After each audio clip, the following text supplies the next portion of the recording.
ये खुशी का पल, लेकिन लोग जो है यहाँ रो रहे हैं।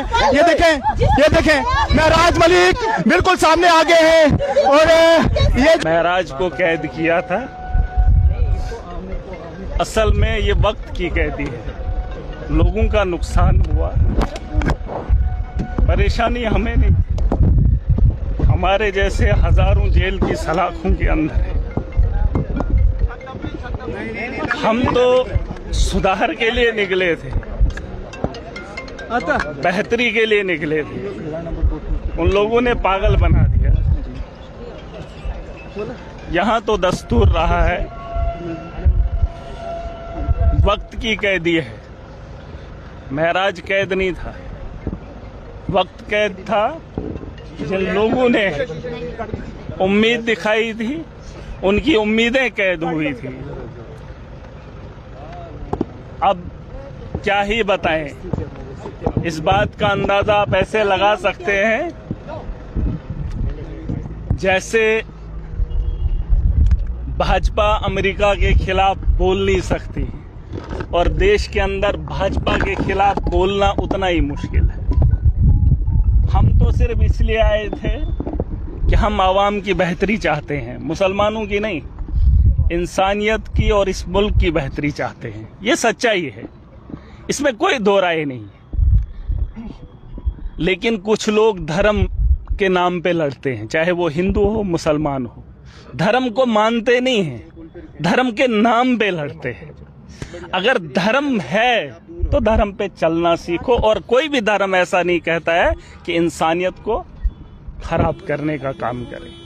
हमारी सोच तब भी वही थी, वक्त कैद था, सोच कैद नहीं है। जिंदगी कितनी है। अरे मैं इधर हूं, जेल के अंदर रहा तो जिंदा रहा, बाहर होता मर भी जाता। और मेरे अलावा 8 महीने मैंने जेल के अंदर काटे, कितने लोग मर गए। एक्सीडेंट में मरते हैं, गोलियों से मरते हैं, दंगे फसादात से मरते हैं, और जेल के अंदर इतने लोग पड़े हुए हैं, सालों से उनका आता पता ही नहीं है ना। ये तो खुशकिस्मती मेरी है कि मुझे मौका मिला। यार एक मिनट, मैं कह रहा हूं जो मुझे आया तो एक बराबर कर, आप देखो, बात ही वही है, वक्त की बात है, सारा खेल वक्त का है। और अगर इस वक्त को हम नहीं सुधारेंगे, महराज मलिक परेशान, मुझे किसी ने कहा कि बाहर जाके मिलोगे, मैंने कहा अगर आम आदमी नहीं होता तो जेल में नहीं होता, है ना। परेशानी ये है कि एक आम आदमी सियासत के मैदान में आकर जब काम करना चाहता है तो लोगों को तकलीफ होती है। यार उसको थोड़ा बंद, ये कौन है? गाड़ी को बंद कराओ यार। लेके गाड़ी आगे है ना। कहने का मतलब आराम से क्या बात हो रही थी, बात कौन सी हो रही थी? जी आज इतने दिनों बाद फैमिली से मिले हैं, की बात हो रही थी मेरा जी। असल में मामला ये है कि जम्मू कश्मीर के जो हालात हैं, जो जम्मू कश्मीर के नौजवान इस वक्त पढ़ने लिखने के बाद, अभी नशा मुक्त अभियान चलाया जा रहा है ना।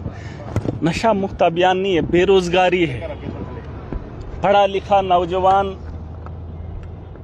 क्या करे? अब माँ बाप कोशिश कर रहे हैं कि उसका बच्चा पढ़े लिखे, उसके बाद क्या है आप ही मुझे बताओ, उसके बाद हमारा फ्यूचर कहाँ है? बेरोजगारी इतनी है कि आम आदमी परेशान है, नौजवान परेशान है। यहाँ पर मैंने देखा, सरकार में जब गया, असेंबली में पहली बार गया, मैंने सोचा कुछ रिफॉर्म लाएंगे, लेकिन जिन लोगों के हाथ में इक़्तिदार है उनके पास पॉलिसी नहीं है, तो कहाँ से हम लोग उठेंगे? इसलिए मैं कहता हूँ, जो लोग ताकतवर हैं, खुद को ज़हीन समझते हैं, वो घरों में बैठे हैं, और जब एक आदमी, एक नौजवान कोशिश करता है तो ये लोग उसे पागल बना देते हैं। अगर वो लोग जो ज़हीन तबका घरों के अंदर बैठा है, अगर वो समझदार है, तो वो अपने मुस्तकबिल के लिए, आवाम की बेहतरी के लिए घरों से बाहर निकलेगा। और मैं ये नहीं कह रहा हूँ कि वो लड़ाई लड़ेगा, किस किस्म की लड़ाई लड़ेगा। हम जिन लोगों से उम्मीद रखते हैं वो लोग हमारे काम करने के लिए तैयार ही नहीं है।